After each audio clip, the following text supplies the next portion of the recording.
ये देखकर दरोगा के पैरों नीचे से जमीन खिसक जाती है। वो भागकर वजीर के पास जाता है और बताता है कि हुजूर साहब, वहाँ तो सिवाय हथकड़ियों के कुछ नहीं है, लड़का जेल से भाग चुका है। वजीर बोला, बादशाह सलामत, अब तुम्हें नहीं बख्शेंगे। दरोगा बोला, हुजूर साहब, पता नहीं उस लड़के ने कैसे किया, क्योंकि आज रात तो मैं खुद उसकी निगरानी कर रहा था और थोड़ी थोड़ी देर में जाकर उसको चेक कर रहा था। वजीर बोला, मुझे कुछ नहीं पता, तुम बादशाह सलामत के पास चलो। दरोगा को लेकर वजीर बादशाह के पास पहुंचा और सारा माजरा बताया तो बादशाह का मुंह पीला पड़ गया, जैसे एकदम उसके शरीर से उसके प्राण निकल गए हों। वो आनन फानन में अपने शयन कक्ष की ओर दौड़ा, देखा तो उसका मुकुट भी गायब था। बादशाह को काटो तो खून नहीं।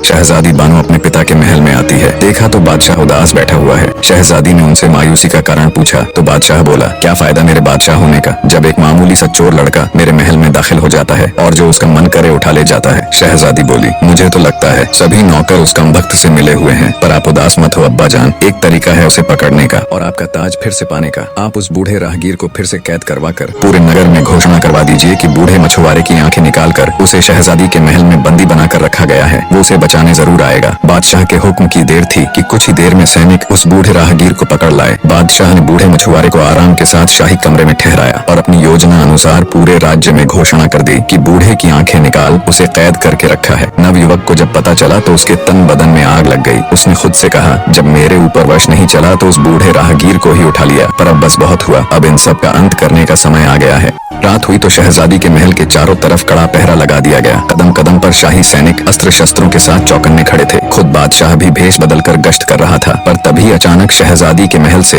हृदय चीर देने वाली चीख सुनाई दी। बादशाह आनन फानन में भागा भागा शहजादी के कमरे में दाखिल हुआ, देखा तो शहजादी जमीन पर पड़ी हुई है और उसका पूरा शरीर नीला पड़ गया है। तुरंत शाही वैद्य को बुलाया गया। जब वैद्य ने राजकुमारी को चेक किया तो उसके होश उड़ गए। कांपती आवाज में बादशाह से कहा, माफ करे हुजूर, शहजादी अब इस दुनिया में नहीं है, किसी जहरीले सांप के काटने से वो मर चुकी है। बादशाह के ऊपर तो जैसे मुसीबतों का पहाड़ टूट पड़ा। वो दहाड़े मार मार कर रोने लगा, बेटी तुम मुझे छोड़ के नहीं जा सकती, तुम्हारे बिना मैं भी अपने प्राण त्याग दूंगा। पूरे महल में चीख पुकार मच गई। तभी वजीर की नजर वहाँ रखी एक कुर्सी पर गई जिसके ऊपर बादशाह का शाही ताज रखा हुआ था। वजीर बोला, माफ करना हुजूर, ये सही समय नहीं है, पर ये सब किया धरा उस चोर का ही है। वही यहाँ पर किसी जहरीले सांप को छोड़ गया और आपका ताज भी रख गया। शहजादी के मौत के गम में बादशाह पूरी रात रोता है। सुबह हुई तो रस्म अनुसार शहजादी बानो को दफनाया गया। शहजादी के गम में पूरे नगर की आंखें नम थीं। हर जगह एक अजीब सा सन्नाटा पसरा हुआ था। शहर की सभी दुकानें बंद थीं। हर कोई शहजादी के लिए दुआ कर रहा था। अगले दिन बादशाह जब शहजादी की समाधि पर फूल चढ़ाने गया तो देखा शहजादी की कब्र खुदी हुई थी। शहजादी का पार्थिव शरीर कब्र से गायब था। ये देख बादशाह को बड़ा भयानक सदमा लगा। अपने होशो हवास खो वो जमीन पर गिर पड़ा। वजीरों ने जब उस पर ठंडे पानी से छिड़का किया तो उसे होश आया, पर बादशाह अब भी अपने हवास में न था। वो सबकी तरफ ऐसे देख रहा था जैसे वो किसी को जानता ही न हो। 4 दिन के इलाज के बाद उसका होश ठिकाने आया। बादशाह को इतना गम शहजादी की मौत का भी न था जितना उसकी मैयत गायब होने का था। उसने दूसरे राज्यों से स्पेशल जासूसों की पूरी टुकड़ी बुला ली और शहजादी की मैयत का पता लगाने को कहा। शहर के चप्पे चप्पे में अब जासूस फैल चुके थे, पर उन्हें क्या पता था शहजादी का चोर तो कब का मुल्क से बाहर जा चुका था।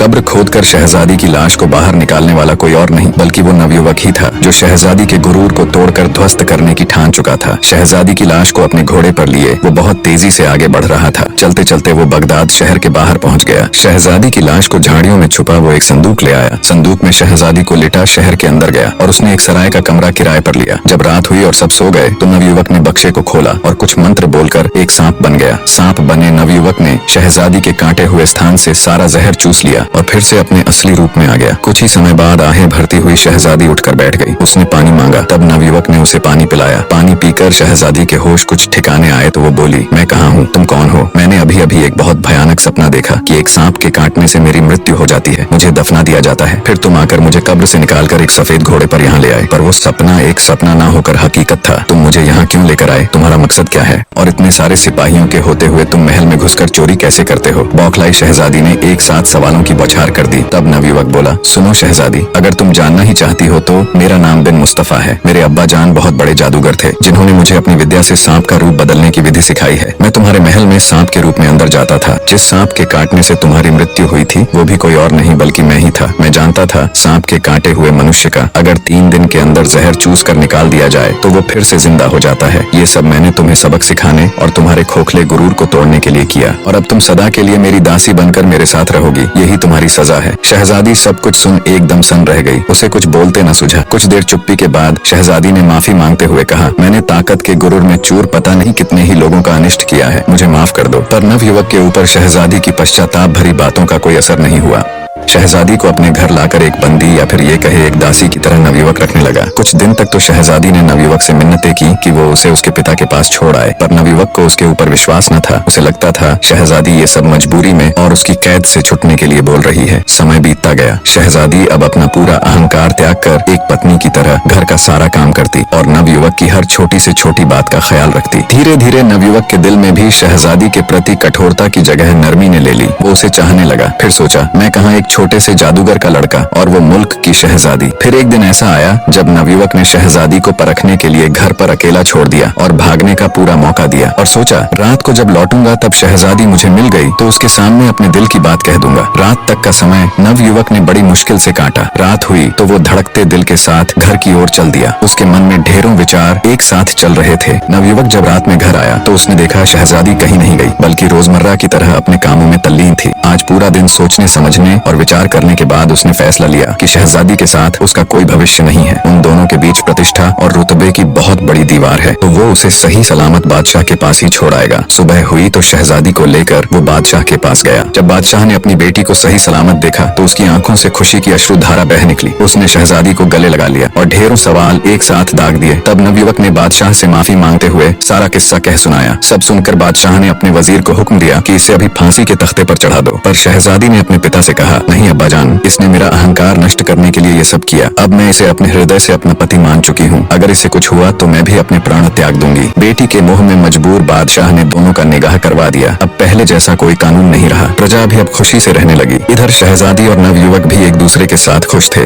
निष्कर्ष, सच्ची शक्ति और महानता केवल बाहरी ताकत, राज या सामर्थ्य में नहीं, बल्कि आत्म साक्षात्कार, विनम्रता और अपने भीतर की अच्छाई को पहचानने में है। शहजादी बानो, जो अपनी शक्ति और सौंदर्य के अहंकार में चूर थी, अपनी गलतियों और असलियत को स्वीकारने के बाद खुद को बदलने का प्रयास करती है। नवयुवक, जो पहले केवल प्रतिशोध और सजा के विचार से प्रेरित था, धीरे धीरे अपनी कठोरता और गुस्से से बाहर निकलता है और उसे माफ करके एक नया दृष्टिकोण अपनाता है। यह कहानी यह भी सिखाती है कि सच्ची सजा किसी को शारीरिक रूप से दंडित करने में नहीं है, बल्कि उसे मानसिक और आत्मिक रूप से आत्म सुधार की दिशा में मार्गदर्शन करने में है। नवयुवक का कदम शहजादी को सजा देने की बजाय उसे एक मौका देना यह दिखाता है कि जब किसी व्यक्ति को आत्मग्लानि और पश्चाताप का एहसास होता है तो उसकी सुधार की प्रक्रिया शुरू होती है। इंसानियत की सबसे बड़ी शक्ति सच्चाई को पहचानने, उसे स्वीकार करने और दूसरों के लिए अपना दृष्टिकोण बदलने में है। दोनों पात्रों की यात्रा यह दर्शाती है कि जब हम अपने अंदर की अच्छाई को पहचानते हैं और उसे अपने जीवन में उतारते हैं, तभी हम सचमुच महान बन सकते हैं।